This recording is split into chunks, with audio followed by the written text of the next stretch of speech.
Salut tout le monde et bienvenue sur cette nouvelle vidéo de craquage. Parce que oui, vous l'avez vu à la miniature, il y a pas mal de livres. On est dans une vidéo book haul et on va récapituler mes achats de ces 2 derniers mois, à savoir mai et juin. Et accrochez-vous parce que la miniature ment, il n'y a pas que ces livres-là que j'ai achetés. Je viens de les compter, il y en a 25. À chaque book haul, je me dis, j'ai pété un câble, le prochain, je ferai mieux, il y aura moins de bouquins, et en fait, c'est carrément pire. J'ose espérer que pour juillet et août, ça ira beaucoup mieux. En même temps, il y a grand espoir puisqu'on est presque fin juillet au moment où je vous tourne cette vidéo et je n'ai acheté que 2 livres. Il faut que je continue sur cette lancée. Mais bon, revenons à nos moutons et lançons-nous désormais dans la découverte de ces 25 titres que j'ai achetés sur les mois de mai et juin. Et on va démarrer tout de suite avec les 13 titres que j'ai achetés au mois de mai. Vous allez le voir, de toute façon, la grande majorité sont des livres format papier. Et on démarre avec Guillotine de Delilah S. Dawson. Non, ça me plaît pas de ce côté-là, je vais me mettre comme ça. Guillotine, donc je disais, un roman en anglais, un court roman encore une fois, parce que cette autrice je l'avais déjà découvert avec Bloom, qui était un court roman d'horreur, et ici aussi on va plonger dans l'horreur, façon horreur corporelle en fait. Et je vous avoue qu'avec cette autrice, je ne veux pas en savoir trop, je veux juste découvrir à la lecture. Je sais juste qu'ici, c'est plutôt les riches qui vont en prendre pour leur grade. Et au vu de la couverture, a priori, le sang va couler. Et sur la petite phrase d'accroche ici qui a été rédigée par T. Kingfisher, on nous dit notamment que c'est un croisement entre Glass Onion et Saw. Voilà, j'ai pas besoin d'en savoir plus, je veux juste kiffer la vibe. Et d'ailleurs, je vais vous montrer un petit peu l'intérieur du roman. Parce qu'on retrouve la rose ensanglantée avec ce collier de perles à l'avant et à l'arrière du livre. Et voilà, moi je veux juste le découvrir, le lire et kiffer. Et comme les romans de Delilah S. Dawson, je n'arrive pas à les trouver en France puisque ce sont des romans en anglais, je les ai commandés sur Momox je crois. Donc j'avais trouvé celui-ci et je m'étais dit, quitte à faire une commande à l'étranger, payer des frais de port, tout ça, autant en commander un autre de la même autrice. Et je me suis pris Midnight at the Houdini, qui là est un roman de longueur normale. On est sur un titre qui fait 340-350 pages, 350. En anglais aussi, donc il va me prendre un petit peu plus de temps à découvrir, mais là aussi j'aime beaucoup la couverture. Je crois qu'à l'intérieur, ouais, il est juste comme ceci. On n'a rien de plus, et là aussi le résumé est très court, et forcément j'ai pas trop envie de le lire et de me spoiler. Je veux juste le découvrir au fil de ma lecture, le jour où je me lancerai. Parce que oui, malheureusement, c'est pas lu. Tout comme Guillotine malheureusement. Mais je pense qu'ici on va plutôt plonger dans un monde fantastique peut-être. En tout cas on nous dit magie, mystère, revirement de situation et un monde enchanté dans lequel on voudrait être piégé. Assez curieuse de voir ça. Je sais pas si je vais préférer Delilah S. Dawson avec de l'horreur ou quelque chose d'un petit peu plus fantastique. Je verrai. Ensuite, je me suis pris La Reine Sirène de Niveau, qui est publiée chez La Talente. Je ne connais pas cette autrice, mais j'en ai entendu beaucoup de bien via sa petite série de novellas, là aussi publiée aux éditions La Talente d'ailleurs. Et ici, on est plus dans du contemporain, de la fiction contemporaine, où on va suivre notre personnage principal, qui est queer et qui est issu d'une minorité qui vit aux États-Unis et qui essaie de trouver sa place à la fois dans la société, mais aussi dans le monde du spectacle et d'Hollywood. J'ai assez hâte de découvrir à la fois le style d'écriture de l'autrice, l'histoire et cette fiction contemporaine empreinte d'héritage culturel et peut-être de tradition culturelle, je ne sais pas. Mais ces derniers temps, j'ai lu plusieurs fictions contemporaines avec un fort thème culturel où les origines des personnages avaient leur importance et j'ai envie de continuer parce que c'est un thème qui me plaît pas mal. Le même jour où j'ai fait un tour en librairie et j'ai pris La Reine Sirène, j'ai aussi pris Nettle and Bone de T. Kingfisher. Et celui-ci, je l'ai déjà lu, vous l'avez très certainement vu dans le vlog qui est sorti la semaine dernière pour vous. C'était le vlog Best of Booktube où je lisais les lectures one-shot imaginaires. Et donc celui-ci, je l'ai déjà découvert. Un roman que je qualifie de cozy dark fantasy, avec un monde assez sombre, rempli de malédictions, très intéressant à découvrir, mais où j'ai pas forcément accroché à l'histoire ni aux personnages. C'est vraiment le monde qui m'a le plus enchanté, le plus ravi. Pareil avec le titre suivant, L'autre côté du rêve d'Ursula K. Le Guin. Je l'ai déjà lu, dans le même vlog d'ailleurs, Et je suis contente de l'avoir lu, mais c'est pas forcément une lecture qui va me marquer. Pour celui-ci, on est carrément dans de la science-fiction et c'est un genre littéraire qui ne matche pas forcément mes préférences personnelles. Mais bon, je voulais le découvrir, je voulais le tester. C'est fait et c'est tout ce que j'ai à en dire. Et enfin, le dernier titre que je me suis offert pendant cette virée à la librairie, c'est un titre que je n'ai pas encore lu, que je voulais découvrir parce que j'avais prévu de relire la saga dans son entièreté. Saga qui comporte 4 titres. J'en avais lu 2 il y a plusieurs années. J'ai relu le tome 1, j'ai jamais poursuivi ma relecture, mais j'ai donc ici entre les mains le tome 4 qui est sorti au mois de mai d'ailleurs, si je ne me trompe pas. Il me semble que je l'ai acheté très peu de temps après sa sortie, parce que je voulais la voir, parce que je voulais me lancer, me donner un bon coup de pied aux fesses et relire la saga. C'est un petit fail, mais c'est pas grave, j'ai bon espoir de reprendre bientôt. Bref, ici on a le tome 4, le dernier tome des Chroniques de l'érable et du cerisier de Camille Monceau. Ça s'intitule La nuit du Tengu. Et alors, toujours aussi fan des couvertures, du jaspage et de l'histoire. Même si j'ai pas repris ma lecture, j'adore l'histoire, j'ai très envie d'y replonger, j'ai juste pas forcément le temps. Mais ici on est dans de la fiction historique, où on plonge dans un Japon médiéval et où on suit, du moins dans le tome 1 et 2, Ichiro, un jeune garçon qui a été abandonné par sa mère et élevé par un maître sensei. Il a appris la voie du sabre et au début du tome 1, il se retrouve à découvrir la vie après quelques péripéties qu'il se retrouve seul. Je ne peux pas vous en dire plus parce que je vous spoilerai le tome 1 et c'est forcément pas le but. Mais ici, donc, la conclusion de la série, je n'ai vu que des avis positifs sur cette lecture, sur la série en général. Je veux continuer à découvrir, me replonger dans cette série, mais malheureusement ce sera pas pour tout de suite. Je vous avoue que j'ai quand même espoir de reprendre ma lecture, ma relecture de la série à partir du mois de septembre et de profiter de la saison automnale pour continuer ma lecture de cette série parce que j'ai la sensation que c'est vraiment une série d'intersaison finalement. Ensuite j'ai craqué pour 2 titres des éditions Argile. Le premier c'est Restart de Katia Lanello Zamora. Un titre que je n'ai pas encore lu, mais un court roman, un court titre. Voilà, comme ça vous le voyez mieux. Et ici, on va s'intéresser au dictat de la beauté et ses dérives surtout. Un roman qui, je pense, va se lire assez vite puisqu'il fait 117 pages. Donc, en soi, j'ai pas vraiment d'excuse de le laisser traîner dans ma pile à lire. D'autant plus que j'avais bien l'intention de le lire cet été. Et en le feuilletant, je m'aperçois qu'il y a la dernière page avec les avertissements. Je vais vous les lire parce que ça peut être important. On nous dit que ces textes abordent des thèmes des standards de beauté imposés par les sociétés patriarcales. Sujet qui m'intéresse, mais attention au trigger warning, dysmorphophobie, troubles du comportement alimentaire. Entre parenthèses, on nous dit anorexie, boulimie, hyperphagie. Et il contient également des scènes violentes de cannibalisme pouvant heurter la sensibilité. Voilà, on est prévenu, 117 pages, on va morfler. Le second titre des éditions Argile, je l'ai déjà lu et je ne vous en ai pas encore parlé puisque ça fera partie du bilan du mois de juillet. C'est Chlorine de Jade Song, une fiction contemporaine ici aussi où l'on va suivre une jeune fille qui se transforme en sirène. Mais c'est pas la sirène toute belle, toute jolie, type la petite sirène Ariel. C'est plutôt une sirène un petit peu démoniaque. J'étais attirée par le fait que Ren, notre personnage principal, se transforme en sirène absolument pas cute et je pensais même que c'était une transformation en sirène bouffeuse d'humains. Malheureusement, c'est pas le cas. Et je pensais qu'on allait plonger dans une histoire d'horreur.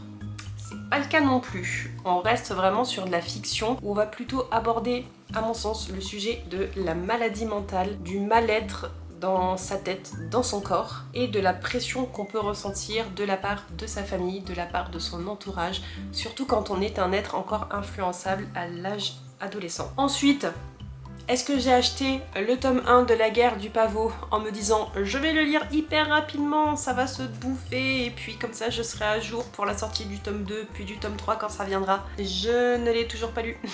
Voilà, vous vous en doutez, mais ce premier tome de trilogie de Dark Fantasy de R.F. Kuang, c'est pas lu malheureusement. Et pourtant je l'attendais avec impatience, mais je me rends compte que en fait je l'avais pris pour la lecture commune qui était organisée par Emeline de la chaîne Perfect Flow. Et au moment de la lecture commune, j'avais pas le temps. Je sais plus ce que je faisais, mais j'étais juste vraiment hyper en retard, je ne pouvais pas. Et pour la LC, on devait lire une centaine de pages par jour. Je savais que ça allait pas être possible pour moi, donc je m'étais pas lancée. Et finalement, bah, j'ai jamais repris le train en marche, je ne me suis jamais lancée. Et pourtant, c'est pas faute d'avoir très envie de le découvrir, parce que c'est une histoire que je n'ai jamais découverte. La plupart des gens connaissent déjà l'histoire parce que les tomes 1 et 2 avaient déjà été édités chez une autre maison d'édition, mais le tome 3 n'était jamais sorti. Personnellement, je n'ai jamais découvert cette série et j'ai trop hâte. Mais bon, j'avoue que pour le moment, je les laisse traîner. J'ai bon espoir de le découvrir avant la fin 2025 et surtout même avant la sortie du tome 2 qui apparemment est prévu avant la fin de l'année. Il va falloir rester réaliste à un moment et je crois que ça sera pas possible. J'en ai très envie, mais j'ai peu de chance. Ensuite, en format e-book, j'ai craqué et j'ai pris le tome 2.5 de La femme de ménage de Freida McFadden. C'est sorti aux éditions City et pour ce titre-là, ils l'ont sorti uniquement en version poche. Et c'est pour ça que je l'ai pris en e-book, déjà parce qu'il était un poil moins cher, mais aussi surtout parce que les Freida McFadden, ils sont juste ici et je les ai en grand format et ça ne me paraissait absolument pas cohérent d'avoir un format poche au milieu de mes grands formats. Donc j'ai préféré le prendre en e-book et c'est déjà lu. D'ailleurs je vous l'ai aussi déjà chroniqué parce que forcément comme c'est une nouvelle qui faisait une centaine de pages seulement, ça s'est lu extrêmement vite. Et si je dois vous conseiller une chose, même si vous êtes fan de la série de La femme de ménage, ne prenez pas ce tome 2.5, il est inutile. Et sur la fin du mois de mai, je suis retournée en librairie et j'ai repris quelques petites choses. Petit craquage, encore une fois. À la base, j'étais partie pour prendre Le meilleur des mondes d'Aldous Huxley, qui est une lecture qu'on s'organise sur le Discord pour les banned books. Et je ne l'ai pas encore lu, je pense que les autres personnes ne l'ont pas encore lu non plus, on n'en a pas vraiment discuté, et ça reste un book club assez chill. On s'est prévu de lire ce titre sur les 2-3 mois de l'été, donc on a encore un dernier mois pour le lire, et je pense que c'est ce que je vais faire, je vais le lire au mois d'août. Et si on s'est créé ce petit book club, c'est pour nous booster à lire ces livres que les grands de ce monde ne veulent pas que nous lisions, et on s'était dit qu'on allait démarrer ce book club avec Le meilleur des mondes de Scott Essie, qui là aussi est un... j'allais dire un court roman, mais c'est parce qu'il est en version poche, il fait un petit peu plus de 300 pages. Et ça reste un classique de la littérature de la dystopie. Dystopie, mais malheureusement qui prend de plus en plus sens dans le monde dans lequel nous vivons. Je suis très intriguée de découvrir ce roman qui est un classique à la fois de la littérature mais aussi de la pop culture, j'ai l'impression, alors même qu'il a été écrit dans les années 30 si je me souviens bien. Bref, c'est pas encore découvert, ça ne saurait tarder, et si vous voulez nous rejoindre dans ce petit book club non officiel des livres bannis, eh bien laissez-vous tenter, je vous mets dans la barre d'infos sous la vidéo le lien pour le Discord des Banned Books. Un titre qui est édité aux éditions Le Bélial que je découvre petit à petit, c'est À lire à ton réveil de Robert Jackson Bennett. Je l'ai pris parce que c'est du Robert Jackson Bennett, je pense que vous l'avez compris. Même si je n'ai lu que 2 titres de cet auteur, je suis absolument fan de ce gars, je veux lire absolument tout ce qu'il a écrit. Donc quand celui-ci est sorti, je me suis jetée dessus. Je l'ai toujours pas lu, il fait là aussi un petit peu plus de 100 pages, donc un court roman, il fait 103 pages. Franchement j'abuse, il fait 103 pages, ça va se lire super vite. C'est Robert Jackson Bennett que j'adore. Je sais pas ce que j'attends, d'ailleurs je suis même en train de me dire que je pourrais le lire aujourd'hui, malgré tout ce que j'ai prévu. J'ai trop envie, j'adore ce mec, je veux lire tout ce qu'il écrit. Je l'ai découvert avec de la fantasy épique, avec les 2 premiers tomes de la trilogie Les Cités Divines. Et ici, c'est carrément autre chose, un autre genre littéraire, puisque on se retrouve parachuté un petit peu après la fin de la Seconde Guerre mondiale. Et alors je veux pas trop en savoir plus, je sais juste qu'on va lire une lettre d'un homme qui s'adresse à son amant. Comme d'habitude, je vous mets le résumé à l'écran, mais moi, je vais y aller à l'aveugle. Voilà, trop hâte de découvrir ce qu'il a pu faire en dehors de sa fantaisie. Et d'ailleurs, je vois à la fin du roman qu'il y a un autre titre aux éditions Le Bélial, et c'est Vigilance de Scott Essie. Voilà, je savais pas qu'il existait, mais maintenant, je vais tout faire pour l'acheter. Et enfin, dernier titre de ce mois de mai. Je pense que vous allez être très étonnés, et j'ai d'ailleurs été moi aussi très étonnée de l'acheter et d'enfin me laisser tenter. Je suis toujours pas sûre de si cette lecture va me plaire ou pas, mais je me suis pris le premier tome d'une trilogie qui plaît énormément. Voilà, je me suis pris l'encyclopédie féerique d'Emily Wilde de Heather Fawcett. parce que la hype les gars, la hype est dingue et j'ai envie de savoir ce qu'il en est. Aussi parce que ce petit format poche de chez PAL, trop mignon. Et enfin et surtout parce que le tome 2 fait partie de la sélection imaginaire du prix Babelio 2025. Et même s'il n'a pas gagné, je me dis que cette sélection cette année, elle est incroyable et j'ai envie de lire tous les titres sélectionnés.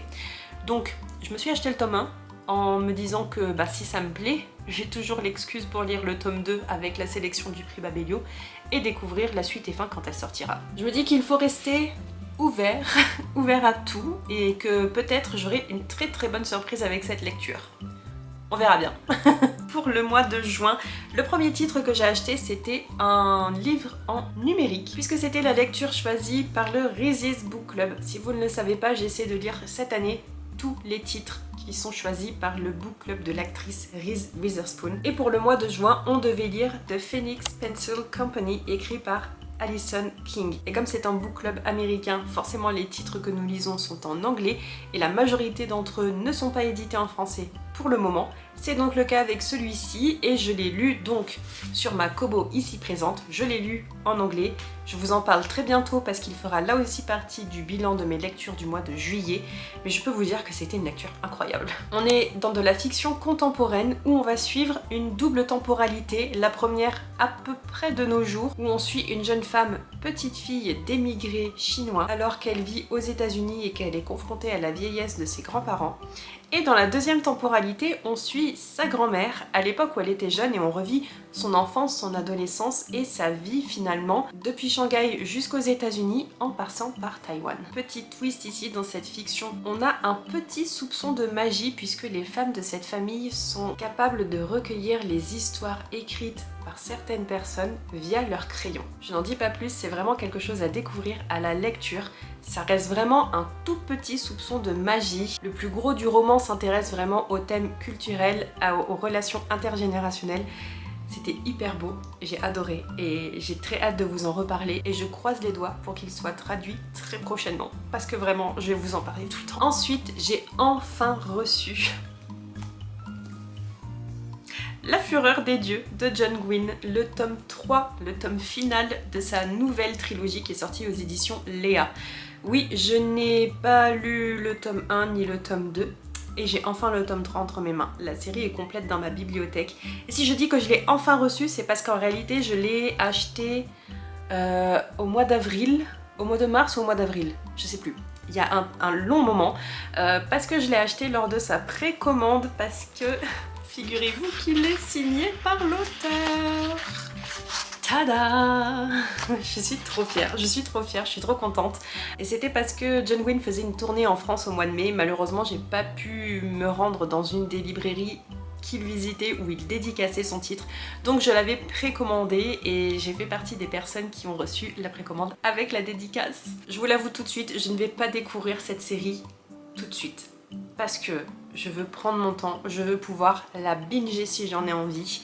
Donc je vais attendre d'avoir terminé mon contrat de travail, d'être en vacances et de pouvoir lire ce roman sans être obligée de le lâcher pour aller travailler. Parce que en ce moment c'est compliqué, je peux lire que quelques pages par-ci par-là et j'ai pas envie de faire ça avec cette série, j'ai pas envie de faire ça avec mes séries de fantasy tout court en fait. Donc j'aimerais bien commencer à découvrir cette série plutôt en octobre-novembre, une fois que je serai vraiment tranquille et que je pourrai vraiment m'y mettre. Et avec un peu de chance, j'arriverai à la lire dans son entièreté avant la fin de l'année. On croise les doigts. Oui d'ailleurs, je vous ai absolument pas parlé de la série, donc comme d'habitude, le petit écran avec le résumé. Mais en gros, on est dans de la fantasy carrément épique. Et j'adore le style d'écriture de John Gwynne, j'adore la façon qu'il a d'aborder ses personnages, ses intrigues. J'attends à avoir un petit plot twist ou deux comme on avait eu avec le livre des Terres Bannies. J'attends de retrouver des batailles exceptionnelles, des scènes de guerre et très certainement de morfler avec certains personnages. Parce qu'il me semble qu'ici aussi, on va avoir de multiples points de vue et on va souffrir. Mais j'adore ça, surtout quand c'est John Gwynne. Ensuite, j'ai enfin reçu ma copie de Funny Story de Emily Henry. Si vous le savez pas, j'ai galéré à l'avoir. Quand je l'ai enfin eu, je l'ai reçu. La première de couverture était à moitié déchirée, complètement défoncée. J'ai dû le renvoyer pour me faire rembourser et retourner encore une fois en librairie pour le trouver, alors que les deux premières fois où j'y étais allée, il l'avait pas. Bref, je l'ai enfin entre mes mains et du coup je l'ai toujours pas lu avec toutes ces péripéties, je l'ai toujours pas lu malheureusement, mais ça ne saurait tarder puisqu'il fait partie d'un des vlogs que je suis en train de vous tourner. Donc normalement avant la rentrée vous savez ce qu'il en est avec cette lecture. Mais forcément c'est du Emily Henry, je lui fais confiance à ce stade là, je lui fais confiance. Je sais plus combien de titres d'elle j'ai lu, mais il y en a un seul qui m'avait pas plu jusqu'à présent, donc je prends pas trop de risques et celui-ci il a fait un carton absolu auprès de toutes les personnes qui l'ont lu. Que tu aimes du Emily Henry ou pas, que tu aimes la romance ou pas, toutes les personnes qui l'ont lu l'ont adoré. Donc là pour le coup j'ai confiance. Et si vous ne connaissez pas Emily Henry, elle écrit des comédies romantiques. Mais ce que j'apprécie avec elle, c'est que certes la romance, l'histoire d'amour est au cœur de l'histoire, mais on aborde aussi des thèmes au niveau des individus, parfois autour de la santé mentale, parfois autour du deuil. Il y a toujours une petite thématique qui fait qu'il n'y a pas que l'histoire d'amour à découvrir, et c'est ce que j'aime avec cette autrice. Et dans cette histoire, on a une situation un petit peu particulière puisque nos deux personnages ici viennent de se faire larguer par leurs fiancés respectifs qui viennent de se mettre ensemble. Et donc forcément nos deux largués vont se rapprocher et c'est l'histoire d'amour qu'on va suivre ici. Une situation très intrigante que j'ai hâte de découvrir à la sauce Emily Henry. Un autre titre que j'ai galéré à trouver, je l'ai attendu très longtemps et au moment où je l'ai reçu j'avais plus trop envie de le lire malheureusement. C'est le tome 1 de Martyr d'Olivier Perru, qui était notre lecture choisie pour le Music and Books Club du mois de juin justement. Et vous le voyez, j'ai encore le marque-page à l'intérieur, mais je n'ai lu que 50 pages. J'ai lu les 2 premiers chapitres si je me trompe pas. Oui c'est ça, je me suis arrêtée au chapitre 3, La Marchande, à la page 53. Parce que malheureusement, quand j'ai commencé à le lire, j'étais plus du tout dans une humeur de fantaisie. Et ce qui est assez bizarre pour moi parce que la fantaisie, et surtout la fantaisie épique comme celle-ci, c'est un genre que j'apprécie énormément. C'est un genre où je peux passer des heures à lire et à prendre un plaisir fou. Et là j'étais plus du tout dans l'humeur. Donc je me suis dit que j'allais pas forcer, j'allais reposer cette lecture. Je n'ai pas validé mon Music and Books Challenge du mois de juin parce que j'ai pas lu cette lecture. Mais comme je vous l'ai dit dans le bilan précédent, ça reste un abandon assez soft. Je pense que je reprendrai cette lecture, très certainement depuis le début, plus tard, quand je serai vraiment dans un mood pour découvrir à la fois de l'epic fantasy et surtout un nouvel auteur. Parce que de l'epic fantasy d'auteurs que je connais, il n'y a pas de problème. En tout cas, j'adore ce que les éditions J'ai lu ont fait avec les couvertures à la fois de ce tome 1, mais aussi des tomes 2 et 3 que je vous affiche ici. Je les trouve très très belles. C'est aussi pour ça que je vous les avais proposées dans la sélection du Music and Books Challenge du mois dernier, en plus du fait d'enfin découvrir une série ultra populaire, que là aussi je ne connais pas. La fois suivante où je suis allée en librairie, j'ai trouvé tout ce que je voulais et je suis repartie avec 3 bouquins dans les bras. Le premier c'était évidemment Atmosphère de Taylor Jenkins Reid, le nouveau Taylor Jenkins Reid que je n'ai pas encore découvert malheureusement, mais je pense vous faire carrément un vlog ça passe ou ça casse avec cette lecture. Donc vous allez très certainement retrouver mon avis dans un vlog, dans une vidéo dédiée. Je sais jusqu'ici on va repartir dans un roman plus ou moins historique puisque ça se passe dans les années 80 et on va s'intéresser au destin d'une femme qui a été l'une des premières, si ce n'est la première, à travailler à la NASA et à partir dans l'espace. Donc on va s'intéresser à son destin mais aussi à son histoire d'amour avec un autre personnage que je ne connais pas donc je peux pas vous le spoiler, je vais vraiment le découvrir à la lecture. Je sais juste qu'apparemment ça va être un fort moment d'émotion avec cette lecture. J'ai aussi pris Le temps d'un été de Abby Jiménez. J'ai découvert Ton monde et le mien il y a pas très longtemps et j'ai adoré. Donc je vais continuer ma découverte de cette autrice avec le tome suivant.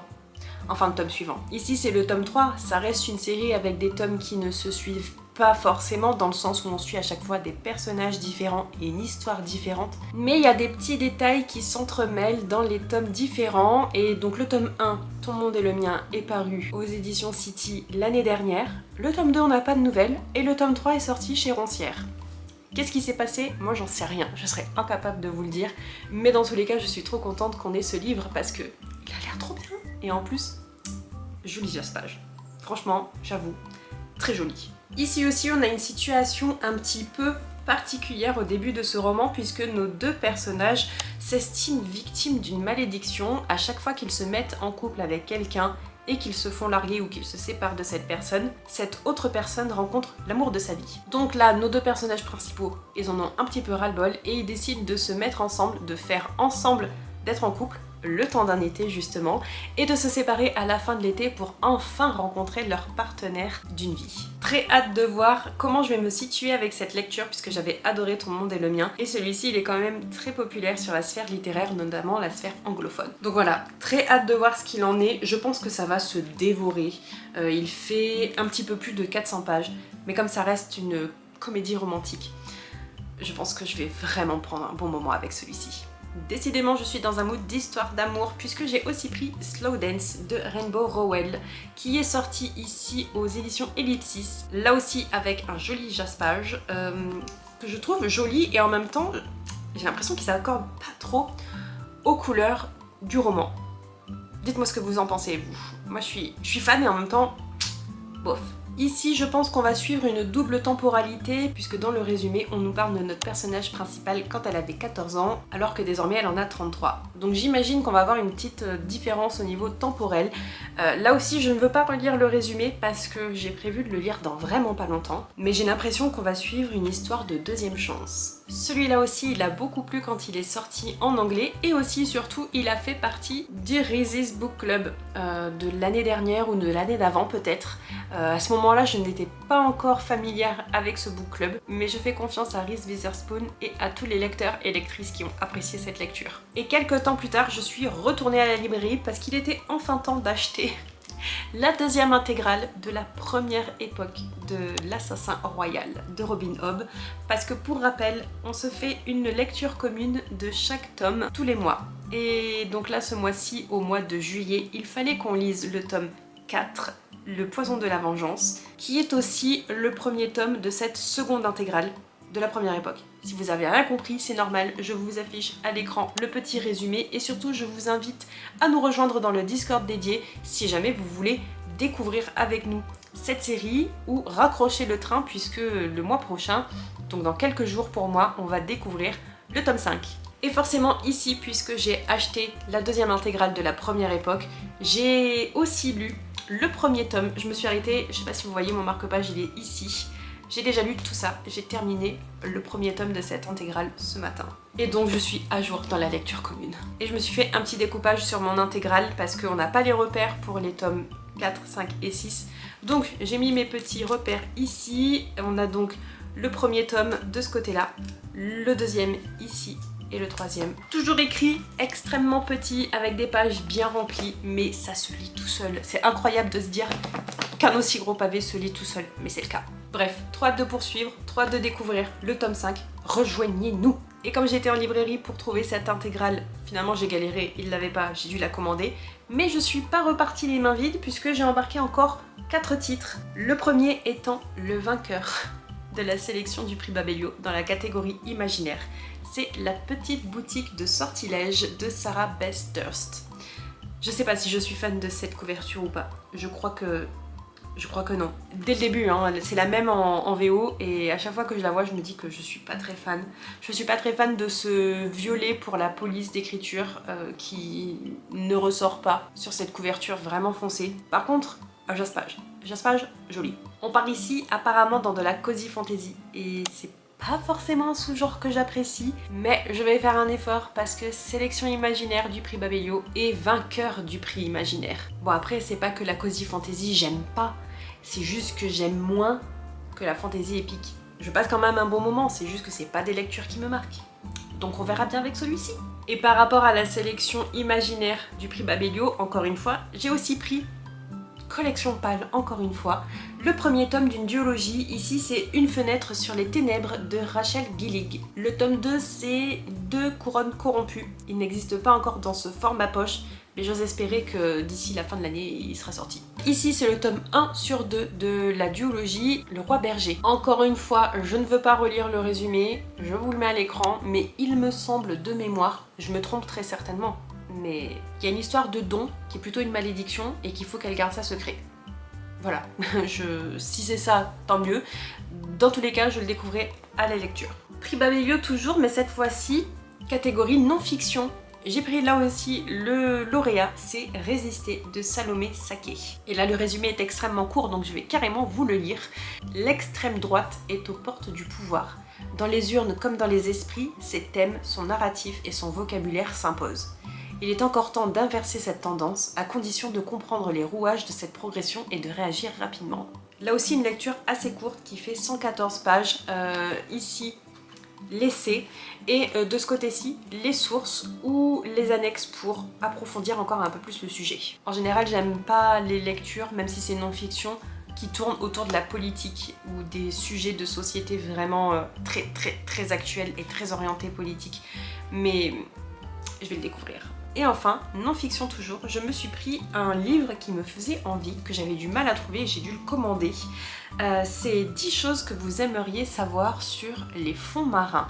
C'est de John Copley et en réalité ce sont des petites, pas forcément anecdotes, mais des sujets qui traitent des fonds marins justement. Et je pense que je vais apprendre pas mal de choses.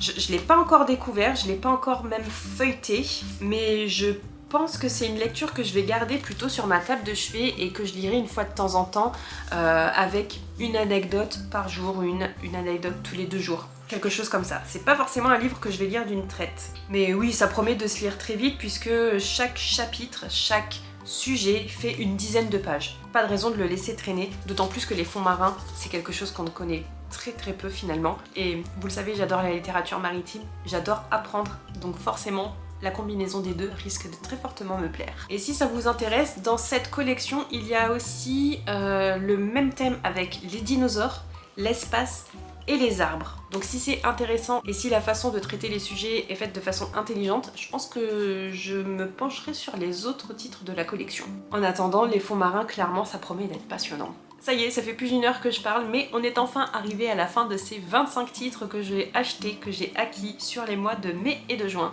Et sur ces 25 titres, j'en ai pas lu beaucoup finalement. J'ai déjà découvert Ned Allan Bonne, L'autre côté du rêve, Chlorine, La femme de ménage se marie et The Phoenix Pencil Company. Ça en fait 5 si je me trompe pas. 5 sur 25, c'est pas fou. C'est vraiment pas fou. Je peux carrément mieux faire. Mais comme je vous le disais, il y en a vraiment plusieurs que je vais lire dans vraiment pas longtemps, soit parce que je suis en cours de lecture, par exemple avec l'Assassin Royal, je l'ai pas compté dans les livres lus parce que je suis qu'à 1/3 de cette intégrale, soit parce que ces titres vont faire partie de vlogs que je suis en train de vous préparer et que je vais vous filmer d'ici la rentrée et d'ici le prochain Bookhaul. Et vous l'avez très certainement remarqué, mais je ne vous ai pas parlé du Prieuré de l'Oranger qui se trouve juste ici, qui était le titre que vous aviez choisi dans le précédent Bookhaul, puisque pour rappel, je vous demande dans chaque vidéo Bookhaul de choisir un titre que vous voulez que je lise en priorité et malheureusement je n'ai jamais eu le temps de le lire, ce gros pavé des familles, donc je le garde pour une prochaine fois. Je ne vais pas ici vous demander de voter pour un titre, mais je voudrais que vous me disiez si ça vous intéresse que je fasse une petite vidéo découverte des 2 premiers tomes que je me suis offert dans la collection PAL. Parce que je me dis que ça peut être intéressant de vous donner mon avis sur des premiers tomes de série, puisque quoi qu'il en soit, je vais les lire dans pas longtemps, donc peut-être que ça vous intéresserait d'avoir une vidéo dédiée à ces lectures. Ce serait le premier tome de la trilogie d'Emily Wilde et le premier tome de la duologie Le Roi Berger. Donc évidemment, n'hésitez pas à me dire si ce vlog thématique vous intéresserait. Vous pouvez aussi en profiter pour me dire si l'un des titres que je vous ai présenté aujourd'hui vous fait envie. Et comme d'habitude, si vous ne souhaitez pas laisser de commentaires trop longs, vous pouvez aussi me laisser un emoji. Et aujourd'hui, on va partir sur les emojis des fonds marins, forcément en rapport avec le dernier livre. Donc tout ce qui vous fait penser aux fonds marins, aux créatures marines, allez-y, lâchez-vous. Quant à nous, on se retrouve la semaine prochaine pour une nouvelle vidéo. Je vous dis bye bye!